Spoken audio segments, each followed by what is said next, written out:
ہمیں یہ پتہ ہے، جیسے کہ خبر دی گئی ہے، آپ حضرات یہاں پر عشاء کی نماز سے بیٹھے ہوئے انتظار کر رہے ہیں، اسی لیے ہم بھی آپ کے سامنے کھڑے ہو کر بیان کرنے کو ترجیح دیتے ہیں کہ بہت سارے اس میں سننے کم اور دیکھنے زیادہ آتے ہیں۔ تو جس طرح کی بھی جس کی بھی جیسی نیت ہو، لیکن ایک بات ہے میرے عزیزوں، 2023 کا آخری گھنٹہ چل رہا ہے، اور اس آخری گھنٹے میں ہم اپنے رب کی یاد کر رہے ہیں اور اس کے حبیب کا ذکر کر رہے ہیں، اور یہی مسلمانوں کی علامت بھی ہو کہ ہم اپنی زندگی کی ابتدا جو کرتے ہیں وہ اللہ اکبر سے کرتے ہیں۔ آپ کو پتہ ہے جب ہم پیدا ہوئے تھے ہمارے کانوں میں سب سے پہلے آواز کیا آئی؟ اللہ اکبر۔ کسی بھی مولوی صاحب نے ہمارے کانوں میں آواز دی ہوگی، اذان تو ہر بچے کو دی جاتی ہے، اللہ اکبر سے ہماری زندگی شروع ہوئی ہے، اور جب انتقال ہو جائے، جنازہ تیار کر کے لایا جائے، امام کے سامنے رکھا جائے، امام سب سے پہلے ہاتھ باندھتے ہوئے کیا کہتا ہے؟ اللہ اکبر۔ یعنی زندگی ختم بھی ہو گئی ہے، اللہ اکبر۔ یہ ایک بہت بڑا میسج ہے کہ مسلمان جب دنیا میں آیا ہے تو یہ کہتے ہوئے اللہ سب سے بڑا ہے، اور جائے گا بھی تو یہ اعلان کرتے ہوئے کہ اللہ سب سے بڑا ہے۔ ہمارا نیو ایئر یا پھر اس طرح کے سالوں کا استقبال کرنا یا ان کے جانے کا غم منانا، اس کی کوئی اصل نہیں ہے۔ یہ سال کا آخری گھنٹہ ہم تو صرف اس لیے یہاں پر جمع ہیں کہ غیروں نے لوگوں میں ایک عجیب مزاج بنا دیا ہے کہ اس کو سیلیبریٹ کیا جائے گا، اور کیسے سیلیبریٹ کیا جائے گا؟ شراب کے نشے میں دھت ہو کر ساحل سمندر اور دیگر علاقوں پر آج پارٹیاں اور وہاں پر نشے کی محفلیں سجائی جاتی ہیں۔ ہم نے یہ سوچا کہ دنیا کی خوشی کرنے کا طریقہ اگر یہ ہے تو ہم سال کے آخری گھنٹے کو رب ذوالجلال کے ذکر میں کیوں نہ منائیں۔ میرے عزیزوں، یقین ہے کہ ابھی آدھا گھنٹے کے بعد کیا ہو رہا ہے؟ 12 بجنے والے ہیں، 12 بجنے والے ہیں، اور 12 سنیوں کے لیے تو خیر کا ہے۔ انشاءاللہ العزیز اس 12 کے بعد آنے والا جو سال ہوگا کفار و مشرکین کے 12 ضرور بجائے۔ دعا تو کریں گے ہم یہی کہ اگلا سال جو لوگ اس نشے میں دھت ہیں کہ 2024 ہمارا ہے، 2024 میں ایسا ہوگا ویسا ہوگا، اس 12 پر ہم دعا یہی کرتے ہیں کہ مولا آج کے رات کے 12 کے بعد ان سارے دشمنان اسلام کی زندگی کے 12 بج جائیں۔ اللہ کریم وہ دن ضرور لائے گا۔ اور میں نے ایک آیت تلاوت کی ہے آپ کے سامنے، قرآن پاک کی مشہور سورہ ہے، سورہ والضحیٰ۔ رب تبارک و تعالیٰ قسم یاد فرما رہا ہے، اس چاشت کے وقت کی قسم جو محبوب کے چہرے کی طرح چمکتا ہے، واللیل اذا سجا، اس رات کی سیاہی کی قسم جو محبوب کی زلفوں کی طرح ہے، ما ودعک ربک وما قلا، محبوب آپ کے رب نے نہ آپ کو چھوڑا ہے اور نہ کچھ کم کیا ہے، وللآخرۃ خیر لک من الاولی، اے محبوب آپ کی ہر آنے والی گھڑی پچھلی گھڑی سے بہتر ہے۔ جب یہ وعدہ کس کا ہے؟ رب ذوالجلال کا۔ حضور کی ہر آنے والی گھڑی پچھلی گھڑی سے بہتر ہے، تو امت کی بھی ہر آنے والی گھڑی پچھلی گھڑی سے بہتر ہو۔ ہم آنے والے سال کا استقبال اسی اعتبار سے کریں گے کہ رب تعالیٰ کا وعدہ ہے کہ ہر آنے والی گھڑی بہتر ہوگی، تو پھر انشاءاللہ ہم یہ کہیں گے 2024 ہمارا ہے انشاءاللہ، بلکہ اس کے بعد آنے والے سال بھی ہمارے ہیں۔ میں گفتگو کی طرف آگے بڑھتا ہوں، لیکن اس سے پہلے آپ کو میں بتاؤں، ایسے ڈر کے ماحول میں، ایسے سراسیمگی کے وقت میں، جہاں لوگ چھوٹی سی افواہ پر بھی گھروں پر دب کے بیٹھے ہوئے ہیں، آج مسلمانوں میں خاص طور پر اتنا ڈرایا گیا ہے کہ لوگ سفر کرنا بھی چھوڑ رہے ہیں۔ ارے نہیں اب ایسے حالات ہو جائیں گے ہم ٹرین کا سفر نہیں کریں گے، فلاں جگہ نہ جائیں۔ اتنے ڈر کے باوجود، ڈر تو تمہارے اندر پھیلایا گیا، خوف تمہارے اندر لایا گیا، لیکن جانتے ہو ان کے پاکھنڈیوں کی باتوں کو سنا کبھی؟ یہ گوفے میں بیٹھ کر یہ کہتے ہیں کہ 2029 میں بھارت کا پردھان منتری مسلمان بن سکتا ہے۔ یہ ہم نہیں کہہ رہے ہیں، یہ ہم نہیں کہہ رہے ہیں، اور نہ ہی اس کرسی کی لالچ میں ہم دوڑے بھاگ رہے ہیں۔ جس کے پاس آیت الکرسی ہے اسے اس کرسی کی حاجت نہیں، لیکن دلوں کا خوف یہ بتاتا ہے، ان کا ڈر یہ بتاتا ہے کہ اگلے سال آنے والے ان کے لیے ہو سکتے ہیں، اور میں دعا کرتا ہوں اللہ ان کا ڈر صحیح فرماتے ہیں۔ عزیزان گرامی وقار، ہر آنے والا دن تمہارے لیے بہتر ہے، لیکن شرط ہے، ایک ہی شرط ہے، کیونکہ رب تعالیٰ نے فرمایا وَلَا تَهِنُوا وَلَا تَحْزَنُوا وَأَنْتُمُ الْأَعْلَوْنَ، گھبراؤ مت، بے قرار مت ہو، تم سب سے زیادہ کامیاب رہو گے ان کنتم مؤمنین۔ شرط یہ ہے کہ تم میرے نبی کی غلامی میں آ جاؤ، ایمان والے ہو جاؤ، تب پھر تمہارے لیے ہر آنے والی گھڑی بہتر ہے، ہر آنے والی گھڑی پچھلی گھڑی سے بہتر ہے۔ شرط یہ ہے کہ ایمان کی زندگی آ جائے تمہارے، اور ایمان نہ ہو، ایمان کسے کہتے ہیں سب کو پتا ہے، حدیث رسول ہے، میرے آقا صلی اللہ علیہ وسلم نے فرمایا لا یؤمن احدکم حتی اکون احب الیہ من والدہ وولدہ والناس اجمعین، تم میں سے اس وقت تک کوئی مومن نہیں ہو سکتا کامل جب تک کہ وہ اپنے ماں باپ، اولاد اور ساری دنیا سے زیادہ مجھ سے محبت نہ کرے۔ دوسری حدیث ہے لا یؤمن احدکم حتی یکون ہواہ تبعا لما جئت بہ، حضور پاک صلی اللہ علیہ وسلم فرماتے ہیں تم میں سے اس وقت تک کوئی کامل مومن نہیں ہو سکتا جب تک کہ وہ اپنی خواہشات کو میری مرضی کے مطابق نہ بنائے۔ حضور کی مرضی کے مطابق جب تک تم اپنی خواہشات نہیں بناؤ گے مومن نہیں ہو سکتے، اور مومن کامل نہیں ہوگے تو پھر مدد بھی نہیں ہے۔ میں اس مومن کی بات کر رہا ہوں جس کو قرآن کہتا ہے کبھی قد افلح المؤمنون، ایمان والے کامیاب ہو چکے۔ کون سے ایمان والے؟ ایمان کی شرط اول ہے حضور کے لیے بے انتہا محبت کرنا، شرط اول ہے۔ اب آئیے ہم آج کی اس رات میں تذکرہ ان لوگوں کا کریں جن کا ذکر ہمارے ایمان کی جلا کا سبب ہے، وہ دیوان گانے عشق رسول جنہوں نے اپنی زندگیاں حضور کے قدموں میں نچھاور کر دی۔ میں نے آج یہ سوچا کہ ان کی بارگاہوں میں خراج عقیدت پیش کرتے ہوئے جوانوں کے لیے مثال رکھو۔ آج کے نوجوان آئیڈیل کس کو سمجھیں گے؟ میرے عزیزو، دنیا آج بڑی بڑی اسکرینیں لگا کر مجرا کرنے والے ظالموں کے ناچ کو دیکھ رہی ہوگی، سٹنٹ کرنے والے ان کے سامنے ہیرو بن جاتے ہیں۔ میں آج آپ کو ان جیالوں کی بات رکھنا چاہتا ہوں جو حقیقت میں ہیرو ہیں، جو پوری دنیا کے لیے ہیرو ہے۔ اس بطل جلیل کا ایک نام کافی ہے، خالد بن ولید۔ اس کی مثال دنیا لانے سے قاصر ہے۔ میرے عزیزوں، میری پوری گفتگو کا خلاصہ صرف اتنی بات پر ہوگا جو بریلی کے امام نے پکار کر کہا تھا، پھر کے گلی گلی تباہ، ٹھوکریں سب کی کھائی کیوں، دل کو جو عقل دے خدا تیری گلی سے جائے کیوں۔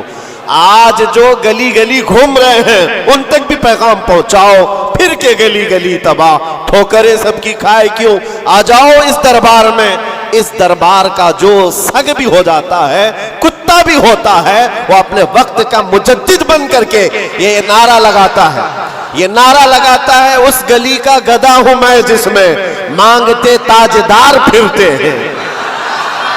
اس گلی کا گدھا ہوں میں جس میں مانگتے تاجدار پھرتے ہیں۔ خسروی اچھی لگی نہ سروری اچھی لگی، ہم فقیروں کو مدینے کی گلی اچھی لگی۔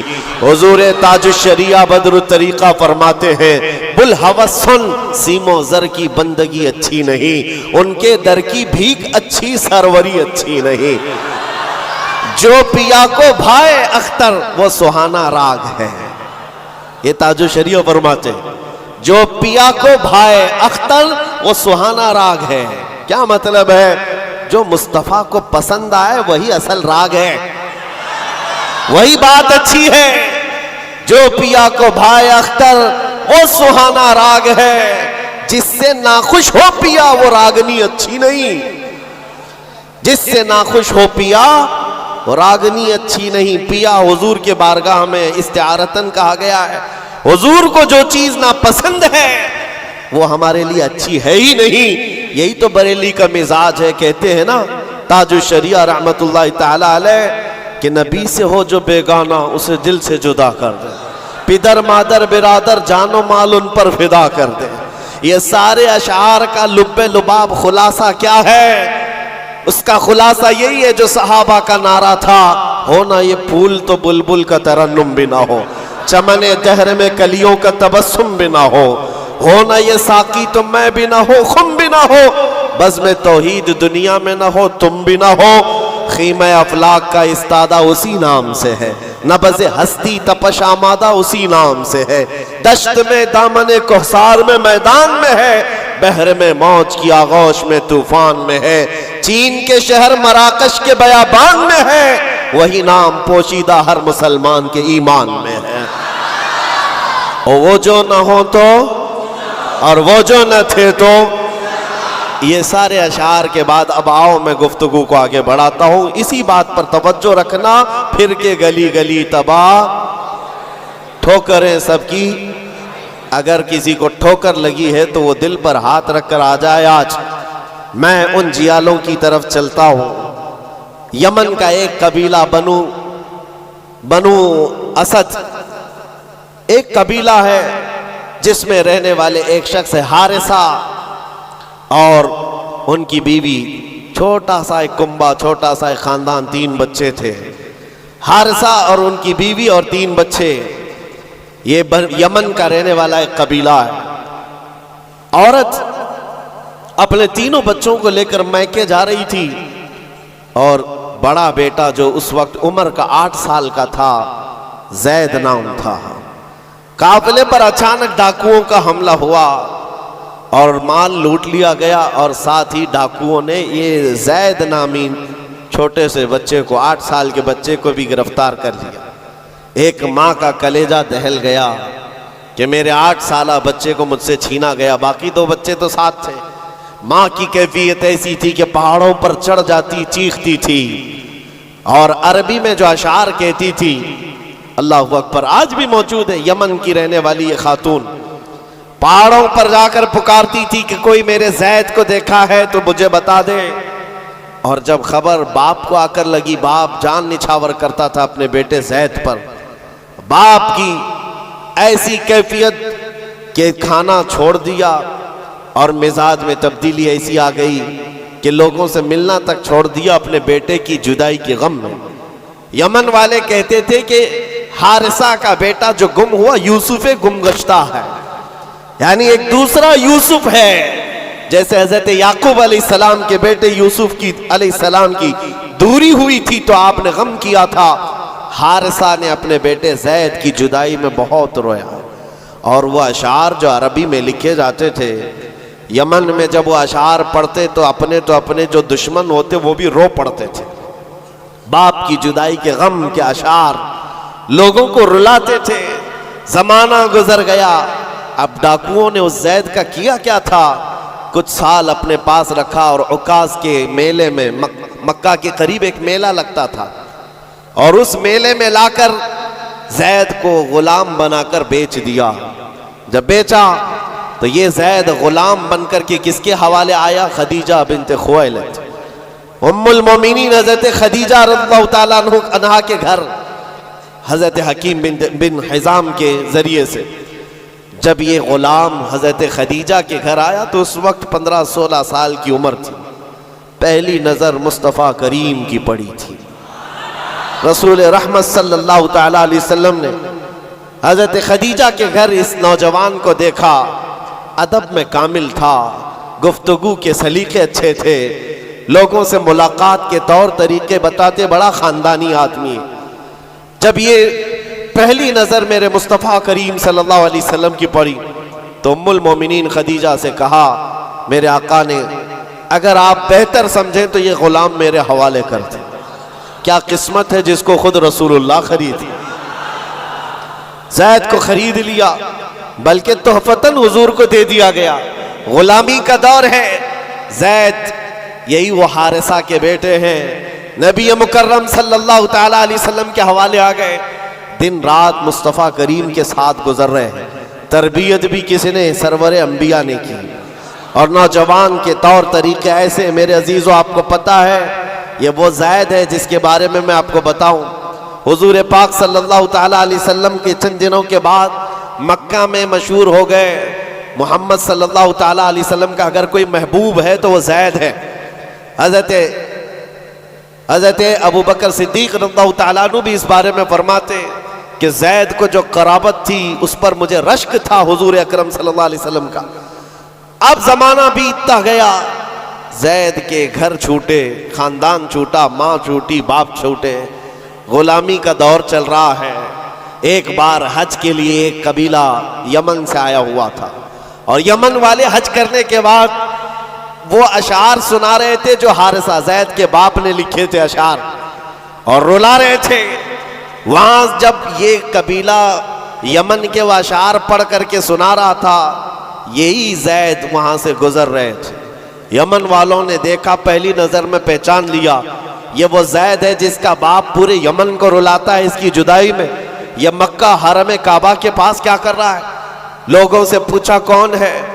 لوگوں سے پوچھ کر کے زید کو بلایا گیا. پوچھا تمہارا نام کا؟ زید. باپ کا نام حارثہ. لوگوں نے کہا تجھے پتہ بھی ہے تیری ماں کا کیا حال ہے, تیرے باپ کا کیا حال ہے؟ تیری ماں روز پہاڑوں پر چڑھ جاتی ہے, آسمان کو پکارتی ہے کہ آسمان بتا میرا زید زندہ ہے تو میں جینے کی تمنا رکھوں. باپ تیرا اشعار لکھ کر کے یمن کو رلاتا ہے.